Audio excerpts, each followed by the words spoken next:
Gəncədə qonşusunun evindən geyimlər və müxtəlif məişət əşyaları oğurlayan şəxs məhkəmə qarşısına çıxarılıb. Gəncə Xəbər azının əldə etdiyi məlumata görə hadisə şəhərin 2-ci mikrorayon ərazisində baş verib.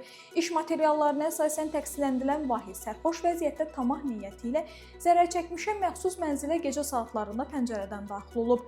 O evdən ümumi dəyəri 1520 manat olan qadın və kişi ayaqqabıları, qadın gödəkçəsi, xalçalar, ədyal, 2 ədəd divan yastıqları, elektrikli üzüy qırxan, saç feni, billur stəkan və bir ədəd stul oğurlayıb.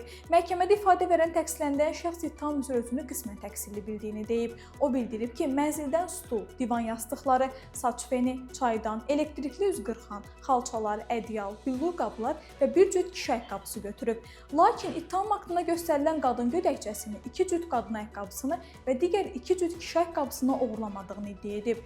Təqsirləndirilən şəxs oğurladığı əşyaları öz mənzilində saxladığını, hadisəni tək törətdiyini və bu barədə heç kimin məlumatının olmadığını qeyd edib. O əməlindən peşman olduğunu bildirərək məhkəmədə barəsində yüngül cəza təyin edilməsini xahiş edib. Zərərçəkmiş Cavidan isə ifadəsində bildirib ki, həyat yoldaşı ilə birlikdə bir neçə gün müddətində Bakı şəhərində təhsil alan övladlarının yanına gedib. Evə qayıtdıqda mənzilin pəncərəsinin zorla açıldığını görərək oğurluq hadisəsinin baş verdiyini anlayıb.